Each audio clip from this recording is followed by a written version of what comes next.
شاہد حسین سید صاحب، ان کا میں بے انتہا شکر گزار ہوں کہ عید کے دن وہ تشریف لائے ہیں، اور یقین مشاہد حسین صاحب بھی ان شخصیات میں سے ہیں جن کی مصروفیات جو ہیں وہ تعطیلات کے کیلنڈر سے وابستہ نہیں ہوتی. مشاہد صاحب السلام علیکم.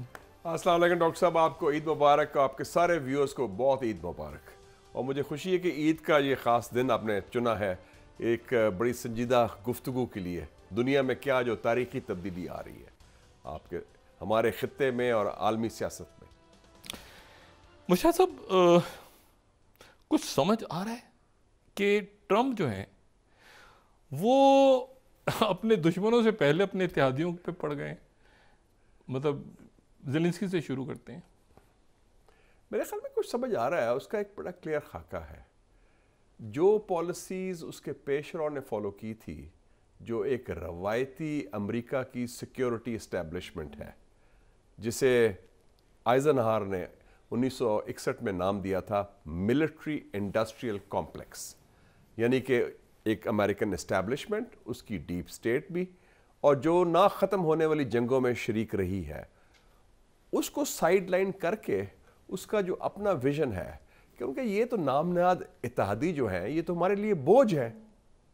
ہم یورپین یونین نے پٹھو پالے ہوئے ہیں، نیٹو کو ہم سسٹین کرتے ہیں. کیوں نہ جو ڈائریکٹ ہیں، جو کہتے ہیں یہ دشمن ہے یا حریف ہے، ان سے بات کریں. اگر پوٹن کو کہتے ہیں دشمن، وہ کہتے ہیں دشمن نہیں ہے، یہ ان سے ڈیل ہو سکتی ہے. ان کاروباری آدمی ہے نا. شی جن پنگ کو کہتا ہے میرا بڑا اچھا میں ریسپیکٹڈ لیڈر ہے، میں عزت کرتا ہوں، میں اس سے بات کر سکتا ہوں. کم جونگ ان شمالی کوریا کا جو ہے راکٹ مین جسے کہتا تھا، ان سے بات کر سکتا ہوں.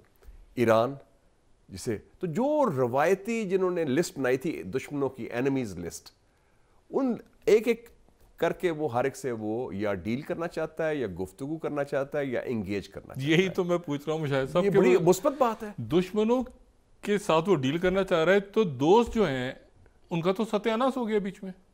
دیکھیں جی وہ ہاتھیوں کی لڑائی میں گھاس بن گئے. اگر وہ نادان دوست ہو اور وہ ایسا کام کریں جو آپ کے مفاد میں نہیں ہے، مثلا یوکرین کی جنگ، اگر آپ نے دیکھی ہوگی خبر کل پرسوں شاید آئی ہے کہ یوکرین میں تو خود امریکہ کے نیو یارک ٹائمز کی خبر ہے کہ امریکی فوج براہ راست ملوث ہے یوکرین کی جنگ میں، پلاننگ میں، کوورٹ آپریشنز میں، بوٹس آن دا گراؤنڈ. یہ کتنی بڑی سنجیدہ بات ہے. اس کا مطلب جو جس طرح افغانستان کا جو تھا کوورٹ آپریشن سی آئی اے کا، یا اس سے پہلے ویتنام یا سیریا میں جو تھا روس کے خلاف، اس میں باقاعدہ directly American intelligence, American military اور امریکن سی آئی اے اور ٹروپس وغیرہ انوالو تھے کہ سارا وہ پلان کرتے تھے اب ادھر حملہ کرو، ایسے کرو. یہ جو افغان جہاد یا آپریشن سائیکلون جو بھی اس کا نام یہ جو ہے، اس میں امریکہ بوٹس آن گراؤنڈ تو نہیں تھا؟ نہیں، بوٹس آن گراؤنڈ نہیں تھا.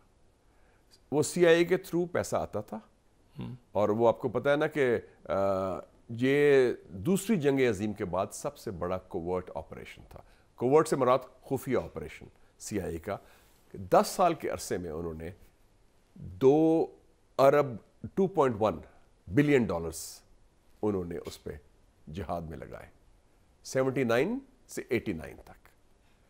میچنگ فنڈز سعودی عربیہ نے دیے. جتنا خرچہ امریکہ اسلحہ کا کرتا تھا، آگے کس کو دینا ہے؟ حکمت یار کو دینا ہے، مجددی کو دینا ہے، ربانی کو دینا ہے، سیاف کو دینا ہے. جو 7 پارٹی الائنس تھا وہ ہماری ثواب دی تھی، اور وہ جرت نہیں تھی کسی اور کے. نہیں، اس میں امریکن انپٹ کتنی تھی؟ امریکن انپٹ نہیں ہوتی تھی، بالکل نہیں تھی. ایک دفعہ امریکن ایمبیسڈر، غالباً 1984 کی بات ہے، میں اس کو مسلم کا ایڈیٹر تھا، ڈین ہنٹن، اس نے کہا کہ میں جانا چاہتا ہوں ملنا براہ راست. یہ 7 پارٹی لیڈر جو افغان مجاہدین ہیں جو پشاور میں تھے، وہ چل پڑا. جنرل ضیاء کو اطلاع مل گئی، انہوں نے اپنے کہہ دیا کہ یہ اٹک کراس نہ کرنے دیں اس کو. اچھا، یو ایس ایمبیسڈر ڈین ہنٹن، میں نام لے رہا ہوں، 1984 ادھر اس کو روک دیا گیا. انہوں نے کہا کہ مسٹر پریزیڈنٹ سیز کہ آپ زحمت نہ کریں، whatever information you want ان سے بات کر لیں. انہوں نے کہا جی I am going to the army house directly. گاڑی موڑی، آرمی ہاؤس پہنچا. وہ بڑا پہنچا ادھر بڑے غصے میں کہ یہ سارا پلان تھا ان کا کہ نہیں تو یعنی فائنل کال جو تھی وہ جنرل ضیاء کی تھی یا وہ پریزیڈنٹ ریگن کی تھی؟ General Zia final call. Absolutely. اچھا. اور اس نے بڑا اچھا لکھا ہے ون آف دا CIA جس نے کتاب بھی لکھی ہے افغانستان کے اوپر. اسٹیو کول؟ نہیں اسٹیو کول ہی دوسرا والا جو ہے CIA کا وہ بندہ ہے, میں نام بھول رہا ہوں اس وقت. اس نے کہا کہ جو وہ بڑا کیئرفلی کلیبریٹڈ ہوتا تھا کہ کتنا بوائلنگ پوائنٹ تک کس حد تک ہم نے جانا ہے سوویت یونین کے خلاف. نہیں لیکن بوٹس آن دا گراؤنڈ نہیں تھے امریکہ. Boots on the ground. اچھا. اس میں دیکھیں نا اسلحہ کئی دفعہ روسی اسلحہ لیا تھا مصر سے. مصر کے پاس روسی اسلحہ بہت تھا تاکہ وہ آپریشن خفیہ رہے نا. اچھا. ہاں آپریشن تو آفیشلی خفیہ تھا. نہیں تو رشین ویپنز استعمال ہوئے تھے سوویت یونین کے اگینسٹ. ہاں فرام ایجپٹ. ایجپٹ کے پاس بڑا رشین اسلحہ تھا. انور سادات بھی تھا نا اس کا حصہ تھا. تو اس نے کہا کہ میں دے دوں گا آپ کو روسی اسلحہ. تو آپ کہیں گے یہ تو روسی اسلحہ استعمال ہو رہا ہے. اچھا ویری انٹرسٹنگ. ہاں سٹنگرز انہوں نے دیے تھے 1986 میں لاسٹ فیز میں جو ڈیسائسو تھا. 1986 اس سے پہلے نہیں دیے تھے. وہ بھی چارلی ولسن نے جو تھا کانگریس مین نے سارا کیا. لیکن جو یوکرین میں ہوا وہ نہیں تھا. یعنی یوکرین میں ڈفرنٹ. تو انہوں نے بوٹس آن گراؤنڈ بھیجے جرمنی سے کیونکہ یوکرین میں گوریلا جنگ تو نہیں تھی نا, کنونشنل وار تھی. نہیں لیکن وہاں بوٹس آن گراؤنڈ تھے, وہاں پر ان کے ملٹری ایڈوائزرز تھے اور آپریٹ کر رہے تھے کہ فرام ویسٹ جرمنی. انہوں نے کہا کہ اچھا تو یہ ایسا کچھ بھی نہیں تھا. نہیں ایسا کوئی نہیں تھا. اچھا اب آپ یہ کہہ رہے ہیں کہ فائنل اتھارٹی جنرل ضیاء کے پاس تھی. جنرل ضیاء کے پاس کہ ڈیسیجن میکنگ. تو امریکہ ایک تو فنڈ دے رہا تھا, انٹیلیجنس دے رہا تھا. نہیں انٹیلیجنس بھی دیتا تھا لیکن سب سے بڑی انٹیلیجنس تو ہماری اپنی تھی, ہیومن انٹیلیجنس. اچھا ہیومن انٹیلیجنس. ہاں وہ الیکٹرانک ٹیکنالوجی ہیومن انٹیلیجنس ہمارے اپنے بندے تھے. اور ایک اور چیز ہوتی تھی, general Zia would have regular meetings with the 7 party alliance. یہ 7 پارٹی الائنس ہم نے بنایا تھا نا کہ ٹھیک ہے سارے اکٹھا کر کے 7 جماعتی اتحاد بنا دو, اور ان سے پھر میٹنگ کبھی پشاور کبھی آرمی ہاؤس میں بھی بڑی لمبی 3-4 گھنٹے میٹنگ. نماز بھی پڑھ رہے ہیں, گپ شپ بھی مار رہے ہیں, کھانا بھی کھا رہے ہیں, اور ان کو تسلی بھی دی جا رہی ہے. اور یہ وہ دور ہے جب باہر سے جو ایک تو ایڈ آ رہی ہے اور ایک مجاہدین آ رہے ہیں. جی دیکھیں نا 2 قسم کے مجاہدین تھے نا. ایک تو افغان مجاہدین تھے جو ٹرین کر رہے تھے, ٹھیک ہے, جو ڈفرنٹ فیکشنز کے تھے, حکمت جار کے بندے, سیاف کے بندے, ربانی کے بندے جو اس میں حصہ لے رہے تھے. دوسرے تھے عرب مجاہدین, اور عرب مجاہدین کو بھی انکریج کیا کیونکہ یہ تو جہاد ہے اور یہ کفر کے خلاف ہے. لیکن یہ جو یوکرین میں ہوا ہے, اب دیکھیں نا اگر اس کو کمپیریزن کریں, پریزیڈنٹ ٹرمپ جو ہے, یعنی اس وقت تو ٹرمپ نہیں تھا, یہ بھی بات ہے. آپ یہ دیکھیں کہ اتنا اسٹرانگ کنیکشن تھا کہ 10 اپریل 1988 غالباً یہ مئی میں ہوا نا یہ اوجڑی کا واقعہ پورا. ودن 48 آورس جو ویپنز تباہ ہوئے تھے, امریکہ کے پلینز چلے ویسٹ جرمنی سے اور انہوں نے ری سپلائی کرنا شروع کر دیا پاکستان کو. اچھا یعنی جو سٹنگرز ضائع ہو گئے, جو چیزیں ضائع ہوئی تھیں سارا. تو اتنا کلوز نیکسس تھا, آپ دیکھ لیں پاکستان اور امریکہ کا, CIA کا, ہماری انٹیلیجنس کا. تو اس حد تک یہ سارا اس زمانے کا تو بلکہ مطلب جان ریمبو بھی افغان مجاہدین کی ہیلپ کر رہا تھا. ہاں دیکھیں نا امریکہ کی ہول آف سسٹم اپروچ ہوتی ہے.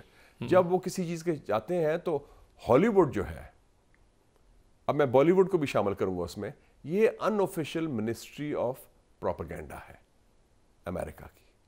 ہالی ووڈ کی ڈیوٹی لگ جاتی ہے کہ آپ بھی اگر دشمن ہے ہمارا سوویت یونین یا چین ہے, ان کے بارے ان کو ویلن بنائیں اور سارے ان کے خلاف کریں. 60s کا بانڈ کسی اور کے خلاف لڑ رہا ہے. ابھی آپ دیکھا نا کہ جب ہندوستان کو مار پڑی یہ بالا کوٹ میں 2019 میں, اس کے بعد 5 فلمیں بنی ہیں بالی ووڈ کی. ابھی بھی لیٹسٹ کوئی آئی ہے فائٹر یا کیا نام, فائٹر. ہاں دیکھا نا وہ سارا اس میں سارا ڈرامہ اور جھوٹ کی بنیاد پر. حالانکہ ہندوستان کو مار پڑ رہی تھی, ہم نے ان کے 2 جہاز گرائے. اور بلکہ ابھی میری بات ہو رہی تھی ایئر چیف مارشل مجاہد انور خان صاحب سے, بڑے he was the air chief, اور بڑے دبنگ طریقے سے انہوں نے ہینڈل کیا, بڑے کوللی کاملی دلیری اور دانش مندی کے ساتھ, کہ ہندوستان کا حملہ بھی پسپا کر دیا ان کی سبکی بھی ہوئی, ان کا بندہ بھی پکڑ لیا اور بڑی جنگ بھی نہیں چھڑی. تو یہ ایئر فورس کا بڑا کمال تھا. یہ آپ نے کہا کہ پروپیگنڈا, یہ پروپیگنڈا تو باقاعدہ جنگ کا ایک حصہ ہے. ہاں, مطلب جنگ جو ہے اس میں بیانیاں, پروپیگنڈا, انفارمیشن, ڈس انفارمیشن. اب یہ جو ہوا ہے, دیکھیں نا نیو یارک ٹائم, یوکرین کی جنگ کی میں ایک بات کرا ہوں, کتنا بڑا واقعہ ہوا کہ پائپ لائن ہے نارڈ اسٹریم, نارڈ اسٹریم 2 پائپ لائن اڑا دی گئی. سیمور ہرش نے کہا کہ یہ سی آئی اے نے اڑائی ہے. مجال ہے کسی مغربی اخبار نے یا رسالے نے, یورپ کا ہو یا امریکہ ہو, اس بات پر کوئی فوکس کیا؟ وہ آرٹیکل اپنا چھاپ نہیں سکا تھا.